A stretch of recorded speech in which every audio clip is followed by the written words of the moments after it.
Thank you very much for being here. We had a very, very good cabinet meeting. We're on our way to some tremendous numbers. I think, first of all, many companies are now moving into the United States. They're coming back. Some of them left us from many years ago, decades ago, and they're all coming back. We have probably identified maybe $4 trillion worth of companies moving back or going to move back. Many of them have announced it's going to be tremendous jobs, high-paying jobs too. And you probably know the chip business, not because of the CHIPS Act, which was a disaster. You gave billions of dollars to companies that already have many billions of dollars. They said thank you very much. It was no incentive for them to use it. But what is good is the tariffs will make it so that they want to come back. That's why they're coming back. I think they're coming back because of the election that took place on November 5th and because of the fact that they have to come back because the tariffs are forcing them to come back. And remember, there are no tariffs if you build here, and that's a big factor. So we have record numbers. Howard was just telling me the numbers that we're talking about are crazy, beyond anybody's wildest expectation. So they'll be doing a lot of building, all sorts of businesses, including the basics of automobiles. We have, as you know, Honda is coming in with a massive plant to Indiana, but there are many plants that are happening, and literally some are started already. General Motors is already redoing plants that were half abandoned, or they have plants that weren't being fully utilized. They're going to be they and others are going to be making parts and other things in those plants so that it's one-stop shopping finally. It's ridiculous. You had to go to Mexico, you had to go to Canada, a car went all over the place. It was like, I don't know how that would have worked, but that's the way it sort of ended up. We had a deal, and we have a deal, which is fine, but people took advantage of the deal. They cheated. And when you cheat, the deals are unfortunate. But now what's happening is the numbers are beyond our wildest expectations. Now, having to do with cutting, we've done a lot of cutting from people, ideally the people that aren't doing the job. In many cases, people weren't attending jobs. In some cases, in many cases, people didn't exist. They had on the government rolls people that don't even exist. But of the ones that did exist, as you know, many didn't come to work. Many had no intention of coming to work. Many were paid and working someplace else. There were lots of bad scenarios, but they're being weeded out, and I think we're probably ahead of schedule on that. And to me, something that was just terrible is the contracts that we're finding, the fraudulent contracts that we're finding, where millions and millions of dollars and even billions of dollars in some cases were given out. And I think we'll start with that. I'd like to start with Doug Burgum, Secretary of the Interior. He told us about a couple of contracts that we have now found. When he got there, they saw this with Chris and everybody, and they couldn't believe it. Doug, could you just relate what you told us a little while ago? No, happy to, Mr. President. There's a federal consulting group, which was a group inside of Interior, but it was managing contracts from many different agencies that flowed through here. One of those contracts was to do surveys of individuals, $830 million for surveys. And so part of the question was, hey, could we actually see the surveys? And then the surveys came back, and a survey was like 8.5 by 11 sheet of paper with 10 questions that anyone's child in junior high could have put together, or AI could have done for free. $830 million. So that's one that we've stopped. And that contract was going out after you were inaugurated, sir. So it was jumping. It's a pure fraud. Yeah. It's a fraud. But we've had many fraudulent contracts that were caught by the work that Elon and his people are doing, and working with our people. It's been brought to light. The fraud, not just waste and abuse, the fraud has been incredible. You mentioned one, Madam Secretary. Well, yes, sir. Okay. Well, let me just add to that, and thank you. We just had a wonderful cabinet meeting, all aligned on certainly the effort to realign the government. But even at the U.S. Department of Agriculture, we've canceled a $300,000 contract educating on food justice for queer and transgender farmers in San Francisco. A similar contract we canceled in New York, again, educating transgender and queer farmers on food justice and food equality. I'm not even sure what that means, but apparently the last administration wanted to put our taxpayer dollars towards that. We canceled a $600,000 contract out of Louisiana that was studying the menstrual cycles of transgender men, a $600,000 contract. We canceled another contract out of a university in the middle of the country that focused on getting more diversity, equity, and inclusion into our pest management industry. Again, these are nonsensical. It makes zero sense to use taxpayer dollars to fund these. I know these are just a few examples of the hundreds and hundreds that we have found. Well, a clear case of fraud was with the Small Business Administration, where they were handing out loans, $330 million worth of loans to people under the age of 11. I think the youngest, Kelly, was a 9-month-old who got a $100,000 loan. That's a very precocious baby we're talking about here.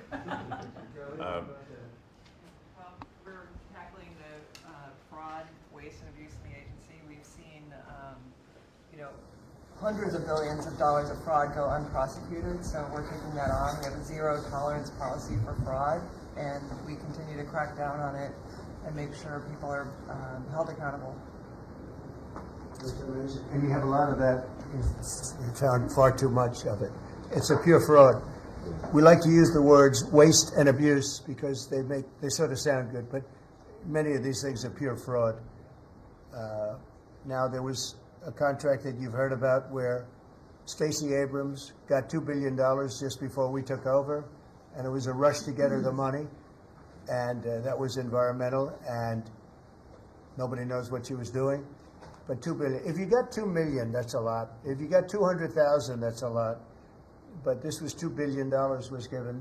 Lee, do you want to talk about that? And the other one that was even worse? EPA has now canceled over $22 billion worth of contracts. $2 billion going to this NGO that Stacey Abrams was tied to. They received only $100 in 2023. And then the Biden administration gave them $2 billion. The director of the Greenhouse Gas Reduction Fund saw his former employer get $5 billion. So $20 billion went to just 8 NGOs, and they're all pass-throughs. And then they were giving it to other entities, many of them were pass-throughs. And what you have is all these extra middlemen, they're taking their cut. And the taxpayer ends up getting screwed. They're losing out on all this hard-earned money. They can't afford to have the federal government waste. The partnership with Doge and Elon Musk has been incredible at EPA. Their team is very talented. We wouldn't have been able to do it without them. And of course, this mandate from President Trump to make sure that we identify every last penny, whether we're saving $50,000, $5 million, or $22 billion. We will not rest until every last penny is saved. Thank you, Mr. President, for the opportunity to do this for the American public. Great job, Kevin. So we have a lot of that. We're getting down to a point we think probably over the next 2 or 3 months we'll be pretty much satisfied with the people that are working hard and want to be members of the administration and our country, really. And they're doing a lot of good people. We have a lot of great people. We want to keep the good ones, and we want to get rid of the ones that don't exist, and we want to get rid of the ones that do exist but don't work. And we have quite a few of them. Would anybody else like to say something before we take some questions from the press, please? Doug Collins. Yes, Mr. President, I think one of the things that you always told me is take care of our veterans, and that's what we're doing at the VA. And one of the things, though, is you also have to know who your employees are. You have to know the very fact of who you are. We're 470,000 roughly when we started this, larger than the active duty Army, when you think about that in the perspective. But however, this is an interesting point. When I first got there and we started looking at this, how you take care of people, we didn't have an HR system that could actually give us a rundown on who actually was working where. That we've had to work with that, working with our VA employees who are those liaisons. We've been able to put together an organizational chart which we can start looking at that. But the interesting part about it is about taking care of veterans, and what you've told me to do is how do we get the people in the right places. And I think when we look at this, GAO has told us we were high risk for years. The previous administration put literally tens of billions of dollars and tens of thousands of employees over the last 4 years, and we saw our statistics basically stay the same or go down. Backlogs went up. You know, maybe the question is not money and employees anymore. Maybe it's the organization and how we effectively deliver for the American people. And that's what we're going to do. Well said. And, you know, one thing I want to add to it, it is not necessarily a very popular thing to do. You know, you're talking about employment, you're talking about people and the lives of people. And yet, I think the American public understands we're trying to save our country and make our country great again. I mean, you could say it, but we're trying to save our country from this extraordinary thing that was happening. What they were doing to our country was just a horrible thing.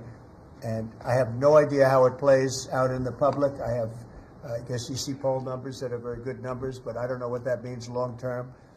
But it's something that has to be done. If we don't do it, we're not going to have much of a country left, so we have to do it. So we're doing things that I think a lot of presidents wouldn't be inclined to do, but we're doing it to really, you know, I don't want to use cliche. I don't want to say we're doing it to make America great again, because I say that on the campaign trail, but there's really no other words that can express it better than that.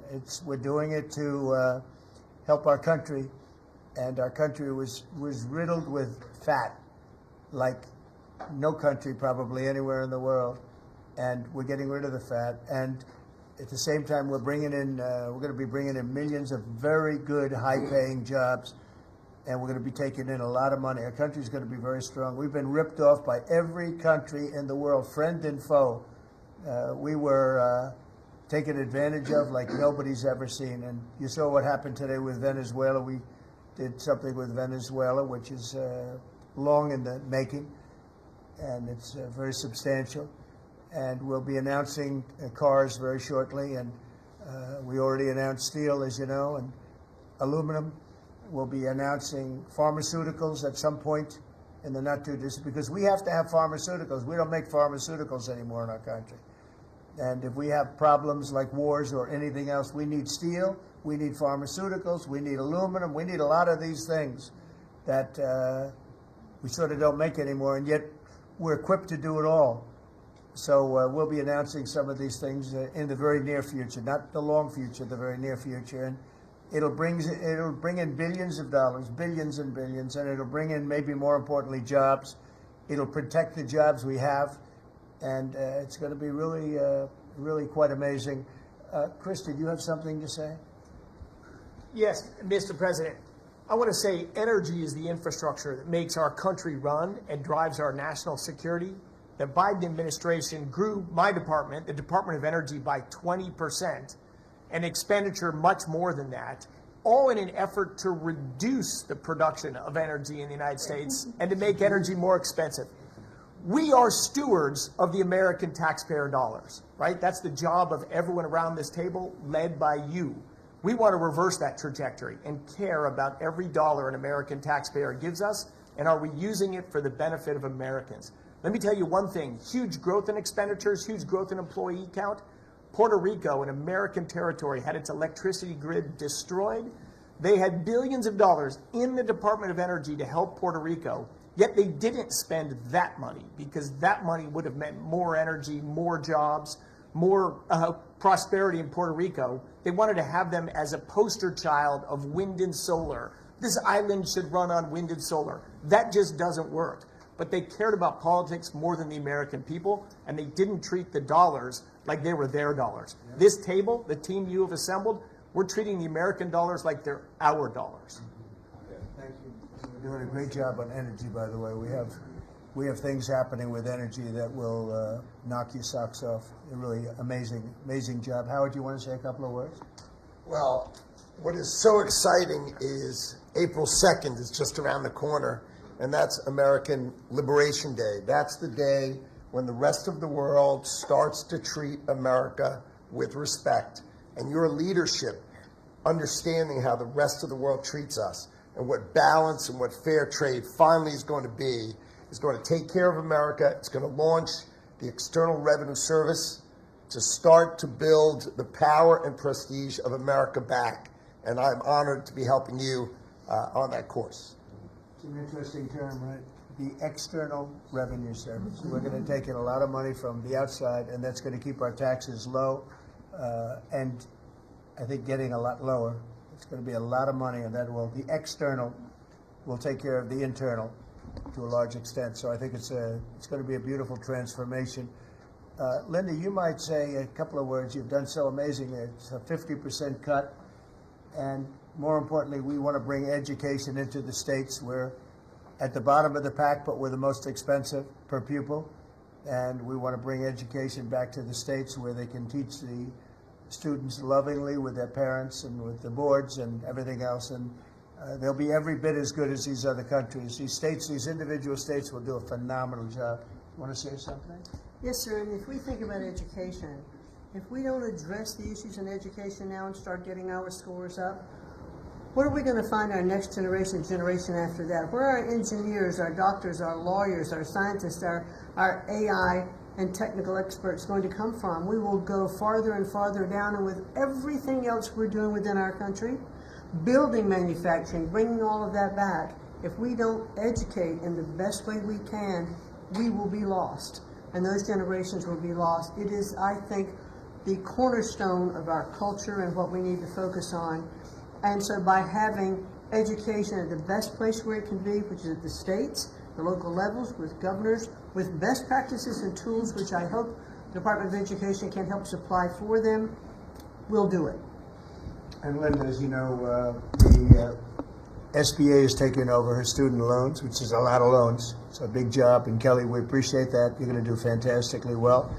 And Bobby is going to be taking over their various medical aspects and health aspects of the educational process. So, and he's going to do a fantastic job of it. So, thank you very much. Thank you, Mr. President. I just say that I'm very grateful to you and very grateful for the partnership with Doge, with Elon.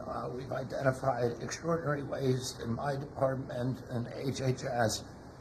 The expenditures, the budget of HHS during the Biden administration went up by 38%. The employees went up by 17%, and healthcare went down. We have 40 comms departments. We have 40 procurement departments. We have 40 IT departments, and we have 40 procurement, HR, none of them talking to each other. We are, with Elon's help, eliminating the redundancies. We are streamlining our department. We're going to go back to providing gold standard science. We're going to get the money to the scientists and to the patients rather than to the administrators and the bureaucrats. And we're going to restore gold standard science, and we're going to make America healthy again. Thank you very much. It's great. If you might, Madam Secretary, say a little bit about what's happening and how well we've done at the border. Sir, this last week I was in Arizona, California, Alaska, and Florida, and CBP literally has almost 100% operational control of the border, which means that our country is secure and that we know who's coming into this country and that they love our country and they want to help keep it great into the future. We are, in the month of March, the last couple of weeks, increased our deportations by 50%, so we're now not even just getting the worst of the worst out. We're making sure that there's consequences for being here and committing crimes in our communities, and the numbers are continuing to escalate and to go up. Sir, this week I'm headed down to El Salvador. I'll be in the prison where we sent TDA members. I'll be meeting with the president and also Colombia and Mexico and talking about building these relationships so that we can continue to get people out of this country that don't belong here and take them home. And also, you had talked to me about sending the message worldwide about the fact that people shouldn't be coming to this country and they shouldn't be coming here illegally. So we are in several other countries around the world with a message right now that's saying, if you are thinking about coming to America illegally and coming here, don't do it. You are not welcome. We have a legal process to becoming a United States citizen, and there are consequences if you come here illegally, and America has changed because we're putting Americans first. So we've also, the Coast Guard has done phenomenal work. I don't know if you all have reported on it, but we have broken historic records in the amount of drug interdictions that they have brought in. We've repositioned the fleet to go after the fentanyl crisis and to go after the southern border and securing it, and they've done amazing work as far as that. We were down in Florida. They brought in $500 million worth of cocaine that they had done in 14 interdictions and had brought them in, going right directly after the cartels and doing great work there. And we have a cutter that we have sped up the process, sir, the icebreaker. That'll be hitting the waters here this summer, and we've got 2 more that will be coming. But, you know, Russia is using their cutters and icebreakers up in the Arctic to do surveillance on us, and we're going to reposition our fleet to continue to partner. I want to thank the Secretary of Defense and the Navy for all of their help and partnership too. We do operations together because their obvious Navy warships are in certain regions, but our cutters are faster and can work together in a partnership that's securing America. So, and we're going to eliminate FEMA. So we've got a lot to do, but it's all good, and we're working hard, and we're going to make sure that we're continuing to do exactly what you promised. That's great job. Yesterday there was a plaza that you know well. There'd be hundreds of thousands of people standing at that plaza, pouring into our country, totally unchecked. Many people from jails and prisons and mental institutions and gang members, and horrible. And they just pour into our country. Yesterday, I was speaking to somebody, I was checking on the border, and they said there was literally nobody in this massive plaza. You know, we're talking. A plaza that would hold hundreds of thousands of people. There was literally nobody there. There was one person sweeping it, but there were no people. It's been amazing. It's been an amazing transformation very quickly. And we're getting the bad ones out first, and we're taking them out. And there's some really bad ones, murders of more than one people. At least 50% murdered more than one person. This is the people that we're letting in through their open border policy. It was terrible, but I want to just congratulate you and Tom Holman on the job you've done. Boston this weekend, hundreds of dangerous criminals were removed, 4 killers taken out of the country just by what they did in Boston this last few days. Yeah, and these are killers that there's no reasoning. It's not like, oh, let's talk them out of it. These are stone cold killers. They don't care. They don't even think about it. They kill somebody. They go to sleep. They wake up. They don't even remember they killed them. These are bad people that should have never been allowed into our country. Pam is doing such a fantastic job. I thought maybe you could say a few words. Thank you, President. As far as we are hearing a lot about fraud, waste, and abuse, a lot of waste and abuse, but there is a tremendous amount of fraud. And Elon, thank you for your partnership. Thank you for your team. You have uncovered so much fraud in our government, and we will prosecute you. We have an internal task force now working with every agency sitting here at this table. And if you've committed fraud, we're coming after you. Thank you, Elon, for that. On the violent crime level, thanks to President Trump's directive, we are seeking the death penalty again. So all of these horrible, violent criminals that you're hearing about around the country, they will face the death penalty federally within our country. And the drug dealers need to get out of here because we are coming after you. We're going to have 94 great U.S. attorneys around this country, and everyone will be prosecuted to the fullest extent of the law. Thank you. Thank you, President. It's at your directive. I couldn't have said that better. That's very good. It's doing a fantastic job. Thanks, Pam. Do you have any questions, please? Mr. President. Yeah, please. Mr. President, what can states do now to implement your Department of Education executive order? Well, I think what's going to happen is we are cleaning out a lot of things like the loans, student loans, which will be handled very professionally by people that do that. And then, as you know, RFK Jr. is going to do a fantastic job having to do with health and the other things, and frankly, better than the people at the Department of Education. You see the buildings all over D.C., and then the rest is the states are going to start coming in and taking all of the information on all of their students.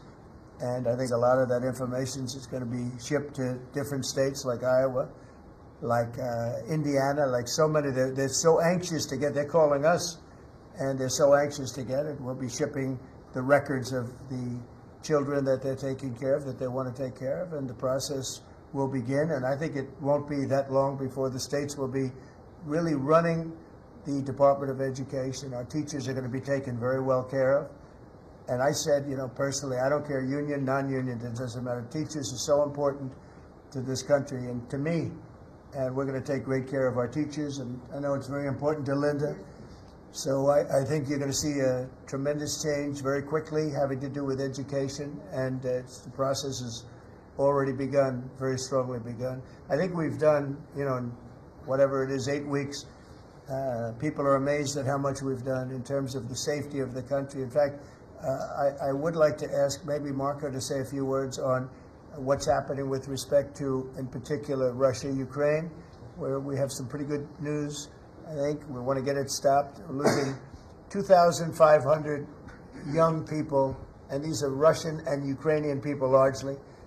They're not American people, but on a human basis, we want to get it stopped, and we want to stop spending billions and billions of dollars to a country that we think it's time, and we're doing pretty well. Marco, do you want to say something? Yeah, Mr. President, first of all, I think the American people should be proud that we have a president that's promoting peace and the end of conflict on this planet.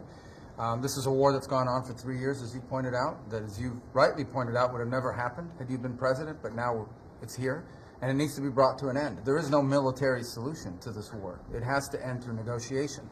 And there's only one leader in the world that's capable of bringing two sides to a table, and that's our president, the President of the United States, President Trump. And that's what he's done. And so today, even as we speak, we have teams on the ground in Saudi Arabia meeting with the respective sides in the hopes of making progress towards this outcome that we all want to see. And I think that the country owes you a great debt of gratitude, and the world, really, because, I mean, you're the only leader in the planet that can bring the two sides together to bring an end to this conflict, and that's what you've done, and you've done it despite, impediments from other countries and others who maybe have different opinions about how this should go. But ultimately, I think that the only chance we have for peace is through the president's leadership, and you've shown that, and we hope it'll bear fruit, and today will hopefully be one step more in that direction. Thank you, Marco. And on the Middle East, another hot spot that we didn't have a problem with. There was no problem in the Middle East when we left, and now there's a lot of problems in the Middle East, but we're working on that. But I think we've seen significant progress, and I think we're going to start, we were talking with the Vice President a little while ago, and you're going to see countries start to fill up the Abraham Accords. More and more countries want to join. That was a great success, tremendous success, and then Biden and his group did zero with it. That should have been filled up within a year of the election, would have been filled up. So countries are starting to want to get involved very much with the Abraham Accords again, so that'll be great. JD, do you want to say something? Yes, sir. Yes, sir. Just on that topic, if you think about what happened with the Abraham Accords, one of the great diplomatic breakthroughs under the first Trump administration, really in the last 30 or 40 years of American history in the Middle East, and the Biden administration did absolutely nothing with it. Built on it, not at all, added 0 additional countries. Purely out of political spite, the Biden administration, I think, hurt the United States and really hurt the project of world peace. That has changed. Luckily, about 2 months ago, we got a new president, and that president has given us the task of building out the Abraham Accords, adding new countries to it. And really what you see is a lot of these countries that have historical, ethnic, or religious hatreds want to build. They want to build new artificial intelligence. They want to build new real estate projects. They want their citizens to become rich and prosperous and peaceful, and they're setting to the side some of those old hatreds under the leadership of President Trump. So it's early, but we made a lot of progress, and we'll keep on making progress, sir. Thank you, JD. One of the things that's very important, I think, to mention, I saw a show yesterday, and they had a Democrat congressman on. It was on Fox. And he said, well, President Trump said prices would be coming down, and instead he's focused on other things. Well, we are focused on a lot of other things, like peace, like all of these companies that are moving in and jobs. But what he didn't say is that prices have come down very substantially. And if you look at when I came in after 1 week, they were screaming at me about eggs. Eggs had nothing to do with me, but they were through the roof, and you couldn't get them. And now they're down about 35, 40%, maybe even more than that. I'm going to let Brooke, if you would just discuss that. And groceries generally, prices are coming down, and energy prices are coming down. And I hope the Fed lowers interest rates, and then you're going to see interest rates coming down, and I'll have you speak about that in a second, Scott. Brooke, go ahead. Well, sir, thank you. I think the first thing that's really remarkable to note is that the prices of eggs under the 4 years of Joe Biden increased 237%. 237% in those 4 years, and yet it wasn't covered in the press at all. No one talked about the price of eggs in the summer of last year, for example, from the media. So, of course, the president wins and he is inaugurated, and the next day, everyone is yelping about why the price of eggs are so high. So it was certainly one of many, many issues we took on under the 4 years of Joe Biden. We had the cost of input go up 30% for all of our agriculture products. At the same time, the trade deficit increased $49 billion. So it was zero under the first Trump administration. And then under Joe Biden, we sold $49 billion less of our ag products around the world. Then you combine that with the avian bird flu, and I know I've talked to a lot of you in the press on this over the last 3 or 4 weeks. But listen, here's the deal. The president, under his vision and support, we released about a month ago a very significant plan on how to bring the price of eggs down. It included 5 prongs. I won't go into it now because I don't want to bore everyone, but since that day, since we released that plan regarding biosecurity, repopulation, importing eggs, research, and then deregulating, taking those onerous rules off of our farmers, our egg-laying farmers, since that time, the price of eggs, the wholesale price of eggs, has come down 53%. So we're going to keep working on it. Listen, it's not something you solve overnight. Avian bird flu and some of the other animal diseases, we're working across the government, several partners out in the cabinet on that, especially my friend Secretary Kennedy over at HHS. But we have a long-term solution, but at least for now, in the short term, thanks to President Trump and so many that have worked so hard, the price of eggs are coming down, as well as the price of groceries. So thank you, sir, for the opportunity to lead on that. And the number is 53%, and they're readily available. So I think it's a fantastic job. And overall groceries are down, too. That's right. They're coming down. So the consumer's finally seeing some good news instead of year after year of prices going up because of grossly incompetent leadership. Scott, you want to talk about interest rates, where you see it all going? Yes, sir. So we are, under your direction, we're reprivatizing the economy. We're bringing down government spending. We're bringing down excess employment in the government sector.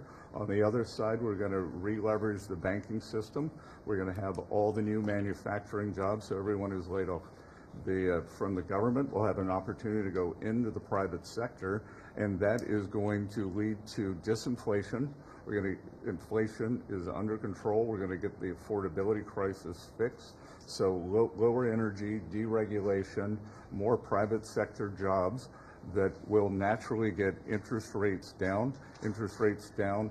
Mortgage rates are down almost every week since January 20th. The energy costs are down about 15%. Crude oil's down about 15%. And as we keep that going, interest rates are going to keep declining. It'll be good for mortgages. It'll be good for credit card debt. It'll be great for auto loans. That's great, and you're doing a really, really good job. I'd like to see the Fed lower interest rates. That's just my opinion, because things are coming down. We have inflation under control.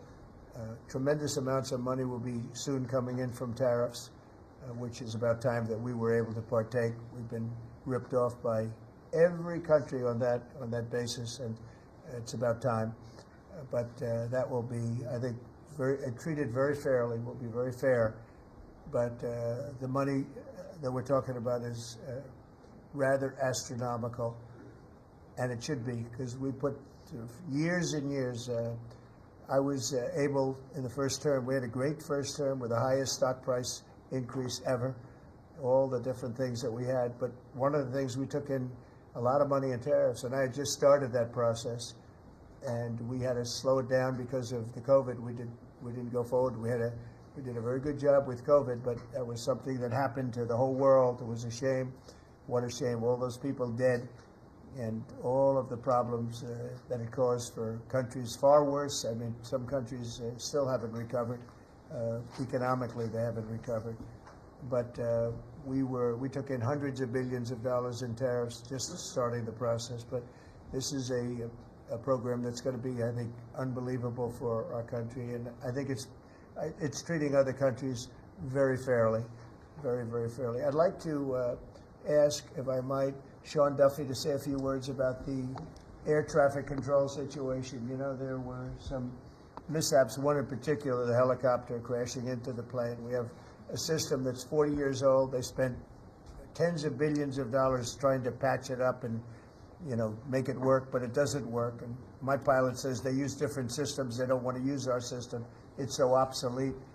And it's an obsolete, horrible thing that happened with respect to it. And we were going to, I said, day one, if this happens, if we are successful, we're going to have to get a brand new, modern, top-of-the-line air traffic system. And I think I can say that I've been working a little bit with Sean on it, but Sean's been working hard on it, and with his new person at FDA, who's going to be terrific, by the way. And maybe you want to talk to them about that, because we need safety in the air, total safety in the air, and this will give that to you. Sure. Thank you, Mr. President. We had a conversation on Friday. Again, our air traffic control system, as we talked about maybe privately or I don't know publicly with all of you, but we have decades of ideas and billions of dollars, and no progress is ever made on any of these initiatives. Air traffic control is the same thing. And so we're having a conversation about building a state-of-the-art, brand new, best technology, envy of the world air traffic control system. And what's interesting from the DOGE team is they'll look and say, well, what is the problem? Why hasn't this been built? This is about safety. This is about people's lives. All of you fly. Your family flies. Why hasn't it been done? And the problem is in government, it takes way too long. So technology changes and money changes and administrations change. We have to do this fast, which is why we need the partnership from the Congress to give us the money up front. The best ideas and the best technology available in the world, we're going to build in the system. I think, Mr. President, we can do it in 3 years. I think Trump Tower was built in 3 or 3.5 years. I think we could match the Trump Tower time frame. 2 years. Okay. 2 years. Maybe not that good, but about 3 years. And again, we have to choreograph because again, our towers are operational, keeping planes in the air. So we got to choreograph this, but we can do it in short order. If I can just make one other point, Mr. President, we're $36 trillion in debt. You've never had a DOGE. We've never come in and looked at our government the way, Mr. President, you've looked at this government and said, there's too many people, there's contracts, fraud, waste, and abuse. And so we've had a few bumps in the road as we've gone through this process, but if you look around this room, everybody has seen how the process has evolved, and everyone appreciates some of the insight and technical support that we've gotten to make this government more efficient, to make it more responsive to the American people. And so, again, when you have a new system like this, you'll get some bumps. But things are rolling out. The last 3 weeks have been much, much better as our teams have integrated and we're working to deliver for the American people. And I would say some of the press had made comments last time about what happened in the last meeting. We had a great conversation in the last meeting. Elon and I had a great call after the meeting, and so sometimes the reporting can be a little bit off. I love the analysis that you guys do when you're not in the room. But I would just note that we're working well together, Mr. President, and the whole team here is working well together. Well, actually, we decided to see you after the cabinet meeting instead of before, and I think that's nice. But if you think about it, I guess never in history has anybody invited you to a cabinet meeting. And we're very open and transparent, and we had a very good meeting today. So, I mean, you're standing here, you're seeing what the result of the meeting is. I think we're doing an amazing job for essentially 8 weeks on the job. I think there's never been anything like it. Did you have a question, please? Two, actually, if you don't mind. Thank you for having us. Thank you. We appreciate it. One, actually, to follow up on the Attorney General's comments, and then one for you. You said that you're now preparing to prosecute examples of fraud across federal agencies that have been referred to you. Is that what you said? We are working with a team. We have a team of attorneys in place working with Elon's incredible team, helping us, taking referrals from the cabinet members. You know, these are your tax dollars. And a lot of it is just abuse, a lot of it's waste. But if it's fraud, we are investigating it, and we are looking at multiple cases of fraud throughout the federal government. One for you, Mr. President. Greenland is confused about the Second Lady and the National Security Advisor visiting this week. They're concerned that this is further provocation or whatever it is you ultimately want for Greenland. Could you further explain why they're going?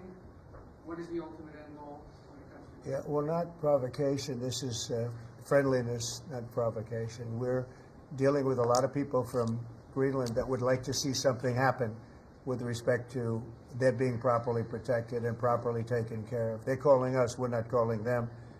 And we were invited over there, and I thought it would be I have great respect for the wife of our of our great vice president. I think she's a brilliant woman. She's a very nice woman, and she loves the concept of Greenland. And so she's going there, and I think Marco's going there, and some others are going there. But we've been invited, and they really like the idea because they have been somewhat abandoned, as you know. They haven't been taken good care of. And I think Greenland's going to be something that maybe is in our future. I think it's important. It's important from the standpoint of international security. And if you look at the ships outside of Greenland, you have Russia, you have China, you have lots of different people and lots of different places, and it cannot go on the way it is. It's not going to go on the way it is. I'll make a statement. It's not going to happen. So they're going there, and that's purely friendship. Who's doing the inviting? You said people. A lot of people, yeah. People from Greenland are asking us to go there. We have many, many requests from many, many people, some officials too. Mr. President, yes, I asked please. you about economic forecasts. I saw one economic forecast coming out from the OECD this past week. They are forecasting stagflation for the United States, a downtick in terms of GDP growth. Do you agree with that forecast? What do you see over the course of 2025? Well, we inherited a very, very bad and perilous situation from a group of people. Again, we just got here from a group, and this takes a long time to develop, from a group of people that truly didn't know what they were doing. And you see that with not only costs, you see that with all of these fake contracts that have been given out. So we inherited a bad situation, but I think we're going to have an economy that booms. I think when it all kicks in, it's not going to take very long, because some of these people that announce that they're going to spend billions of dollars, I mean, literally, Apple is spending $500 billion. They've never made anything close to that to do that. They're building plants here instead of China, instead of other places. When it all happens, and it's going to happen very soon, these are people that are already, in many cases, they're already starting. They just announced, in some cases, they announced, but they actually started before the announcement, as you know, because some are already building. This is going to kick in. I think it's going to be amazing. So they're looking at, based on numbers that I was looking at 6 months ago, 7 months ago, I was very concerned about the economy. We're going to have something that's like nobody's ever seen before. We have numbers, and we have job generation that I don't think we've ever seen before. See how it works out, but I think the economy is going to go through the roof. Okay. Mr. President, Yeah, please. about Ukraine, in an interview with Time Magazine published this morning, President Zelensky said he believes that some members of your team have been influenced by Russian information. Those were his words. What do you have to say to that? Well, probably they have been influenced to get this thing settled, because Ukraine wants to see it settled. I think they have to have it settled, and Russia wants to see it settled. And I think if I weren't president, this would never happen. Marco's doing a great job, and Steve Witkoff has been incredible. Michael Waltz. We have a great group of people working on it, and it takes a good part of their day, settling something that really, it affects us monetarily because we've given so much money, and we're getting that done. In fact, Scott has told me that the agreement on rare earths is just about completed. They'll sign it shortly. So it's, as you know, Europe is in for a very small fraction of what we're in for. It affects them much more than it affects us. Again, they are in as a loan, which nobody knew until I came along. Europe is giving the money to Ukraine as a loan. We were just pouring money into Ukraine. It was a very unfair situation. So we made a deal on rare earths. But most importantly, we want to stop the killing that's going on. 2,500 on average, mostly soldiers, a week are being killed. And they're Russian and they're Ukrainian, and if we can stop it, that's a very important thing to me on a human basis. Okay, anybody else? Are you signing the rare earths deal today? Is that what you mean? No, we'll be signing it soon. So Ukraine. It'll be signed very soon. China has another question on Ukraine. Yeah. You recently mentioned the fate of all the Ukrainian children abducted and transported to Right. Russia. So are you demanding that Russia return these kids to their families in Ukraine? Well, it's one of the things that we're talking about. I know that no decision's been made. We're talking about territory right now. We're talking about lines of demarcation. We're talking about power plant ownership. Some people are saying the United States should own the power plant and then work it that way because we have the expertise to fix it up, et cetera, et cetera. It's okay. That would something like that would be fine with me. But they are talking about ownership of the big nuclear power plant in particular. But all of these things will come up, and they have come up, and that has been discussed, yes. Okay, I want to thank everybody very much. This was a great meeting. These are phenomenal people. We're lucky to have them. I have to tell you, I want to thank you all, and Elon, I want to thank you. I know you've been through a lot with this horrible situation that happens. That's right. Saving America. It's very unfair. What he is a patriot. Here's a man that I can tell you, he's a friend of mine. He's become a friend of mine. He supported me in the election. That's when I got to know him, really. I knew him a little bit from the first term, but not much. But he's a patriot more than anything else. He's never, think of it, he has never asked me for a thing. He could have. I always say, I wonder if he's ever going to ask me for something. And that's always subject to change, and if it does change, I'll let you know about it. But Elon has never asked me for a thing. I mean, I got rid of the electric car mandate.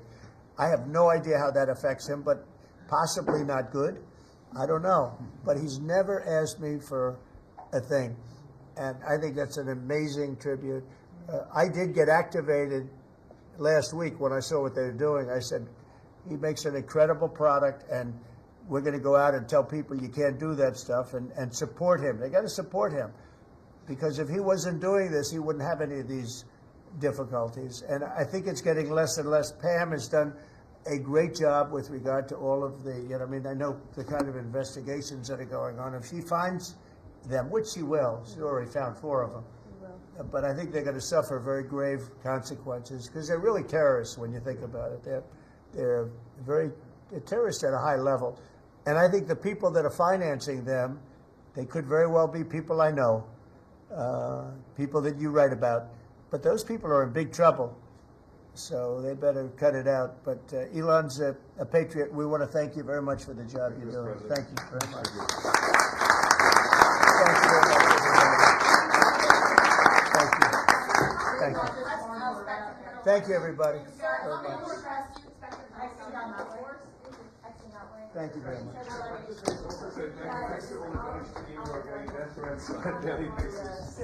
Just trying to do the right thing for the American taxpayer and for the American people.